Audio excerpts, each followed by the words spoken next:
Hi everyone. In today's challenge, we are going to solve this problem. The problem name is power of x comma n and the problem number is 50. Alright guys, so first of all, what we are going to do? We are going to clearly understand the problem statement. After understanding the problem statement, then only we will move to the logic part. In the logic part, we are going to see how we can solve this problem. What is the logic we are going to use to solve this problem? So after understanding this logic part, then only we will move to the implementation part.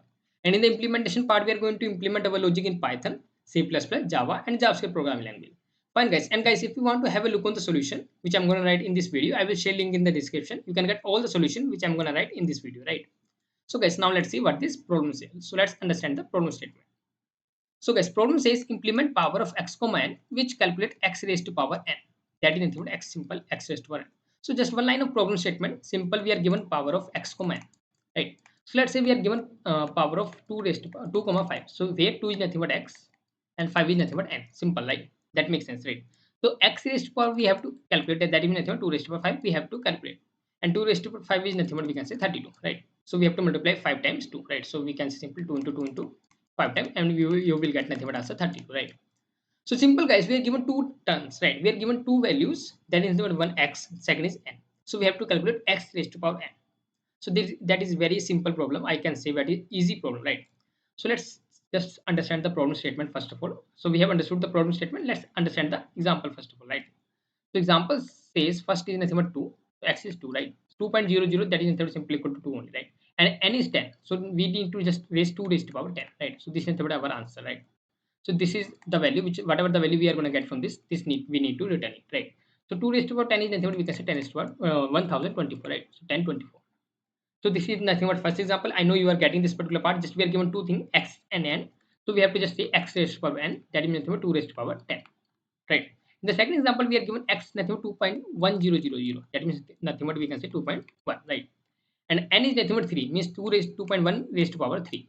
And this answer is nothing but you will get 9.26100. You can use a calculator as well, guys, right? You will get the same answer. Just nothing but we are doing just a power, right? We are multiplying 2.1 three times, 2.1 into 2.1 into 2.1. So this will give us answer nothing but 9.261, right? Fine. And the third example, that is really interesting one. So third example, we have nothing but we can say x is 2 and n is minus 2. So let's remove all this thing and this is gonna be really interesting. So we are given x is equal to 2, right? So we can say find 2. 2 raised to power what? Minus 2, because n is nothing but also minus 2. So we can't do like this, right? So what we will do, we will use this all in denominator, then this power will become positive, right? So we can say this is nothing but equal to 1 raised to power 2 raised to power 2. Now this minus will become plus because it is now in a denominator. And we can calculate this much power now. So 1 divided by 4, and you will get now 1 divided by 4 is nothing but 0.25, and this is nothing but our answer, right? So we are given two terms, one is x, second is n. So we have to just calculate x raised to power n. This is a simple problem statement, right? I hope you understood this much, right? So now guys, let's see how we can calculate this, right?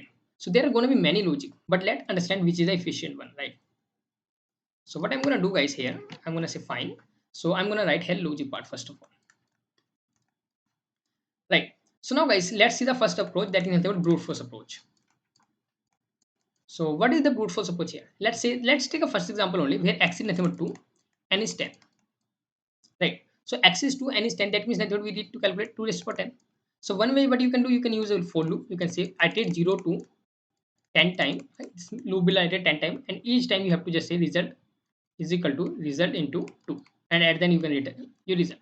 So nothing but we are multiplying 2 10 times, and after that we are returning 1, not 1 result, right? So initially result was 1, and now you have multiplied this 10 times 2. So 2 into 10 times you will multiply, you will get answer definitely 24, and you will return that answer. So this will gonna give us answer, right? Right, you will get a definitely 1024 answer, that is sure. But this is brute force approach, this is gonna iterate 10 times, which means nothing but n times, right? So if I say the time complexity of brute force approach is gonna be nothing but big of n. So which is not an efficient one here, right? So what other approach which we can use, which is that should be efficient one, right? That should be efficient at least with this big of n. We should come up with an approach which should take less than big of n, right? So think about this. And guys, one hint I can give, you use, if you are using a C++, so you use power operation, right? This we can say inbuilt method, right? And if you are using Python, you use double asterisk 2 raised to power 5, then you have to use 2 multiply 5, right? And if you're using Java, then you use math dot power, right?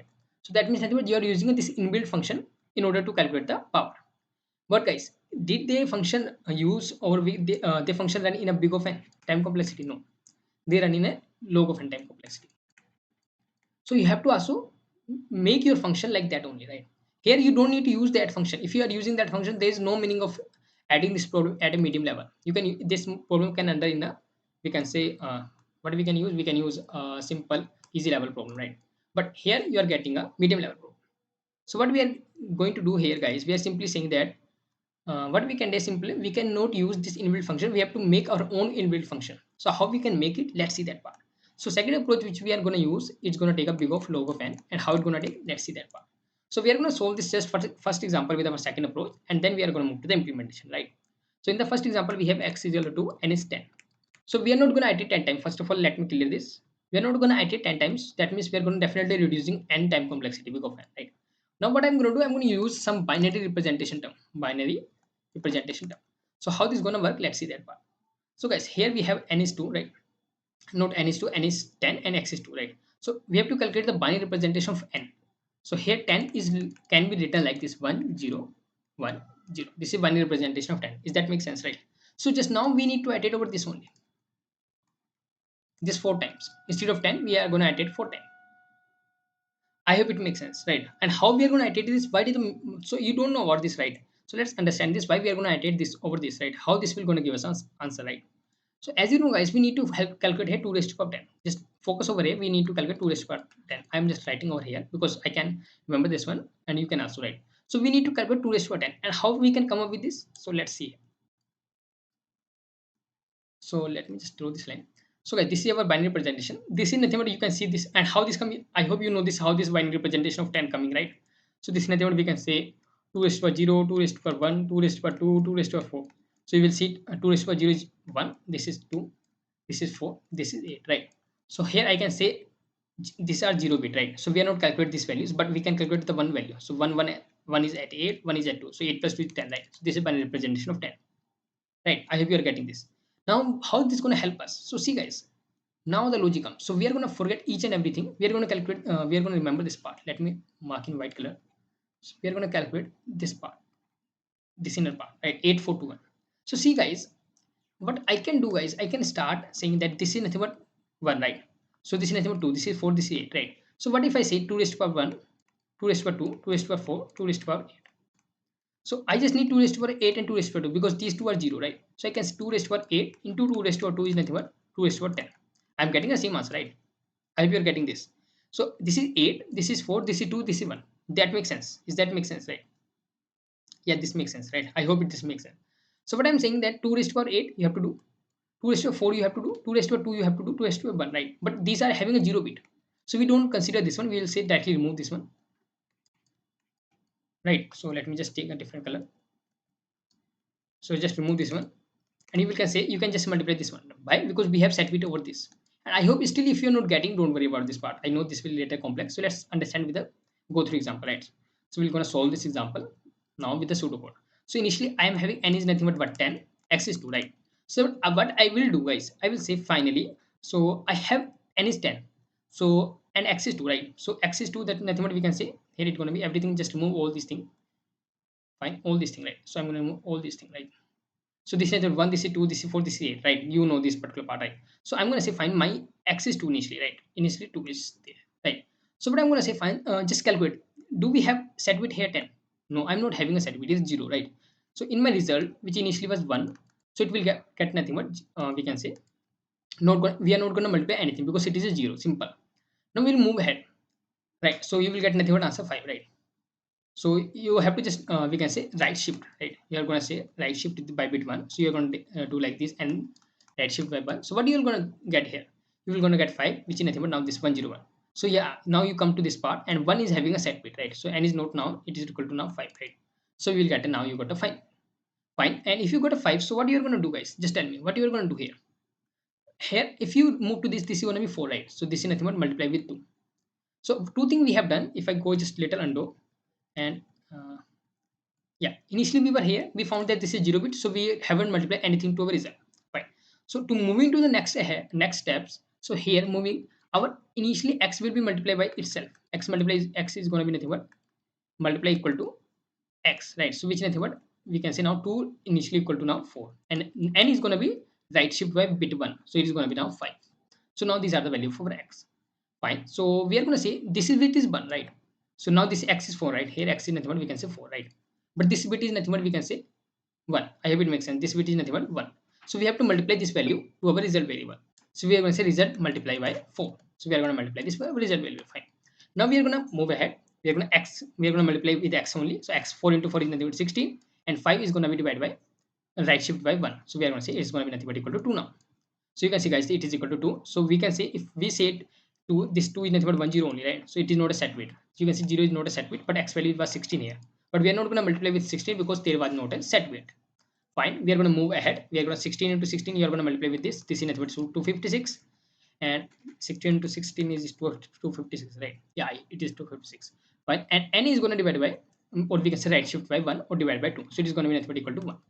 So it is going to equal to 1. That means this part 1 only, and we can see 1 bit have, this is 256, right?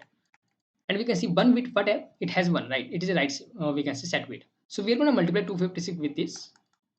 Fine, and you will get your answer, right? You will say fine, we multiply this. Now we are going to say multiply x with x, so it's going to be something value, and n you have to multiply with or we can say right shift by 1. So if you right shift by 1, you will get answer 0, right? So if answer is 0, then means you have to stop there. So there is no more bit present. So you're going to stop it, and you will get your answer 1 into 4 into 256, which is nothing but we can say, what is this value? We can say nothing but 4 into 256 nothing but 1024, right? So you will get your answer. I hope now you understood the logic, what we are actually going to do here.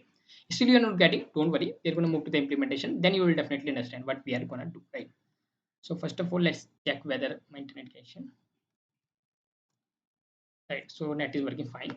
So guys, what we are going to do, we are going to say fine. Now we are going to we are at this particular Python programming language first of all. So here first of all we are going to say if our n is less than 0, so there could be one base condition come. So this is nothing but here. So guys, if your n is negative, so what you are going to do, you are going to make it positive, right? So but at that same condition, n is going to be positive. At same condition, what we are going to do, we are going to divide by 1 our x. X is going to be 1 divided by x. Why? Let me show you. So here guys, in the third example, you can see n was negative. So what we have done, we have put in denominator. So our x will look like 1 divided by 2 raised to power 2, right? Same thing we are going to do, we are going to calculate this much part, right? I hope it makes sense. So we are going to do x divided by 1 divided by x. Fine. So once this is done, then what we are going to do, we are going to calculate our same logic. So we are going to say this is a base condition. If n is negative, otherwise we will not going to execute this. So we are going to say we have to keep going until our n is not equal to 0. That we have already seen, right? So until and unless our n is not 0, keep going. Now in each iteration, what you are doing, you are multiplying x with x, and you are doing right shift with n, right? So n is equal to right shift. So once this is done, what you are going to do now? Before that, you were checking one more thing, guys. Before that, you are checking if our n is having a set bit on that one. So that can easily tell by n and operation 1. If it is giving us any value, not 0, then it is a set bit. If it is giving a 0 value, then it is not a set bit. That is sure, right? So what we can say, if any more, we can say n and operator 1 is 0, means if it is 0, then it is not a set bit. If it is some value, it is a set bit. So if it is a set bit, then it's going to run, and we're going to say our result multiply equal to that particular x, and result is nothing but we can say initially 1. Fine, and here we can simply return result. Now let's run this and see whether it's working fine or no. And it is a really easy problem, right? And we got an error. Why? Because we haven't used a colon here, and I don't know why in the short code we got an error. Let's check this now.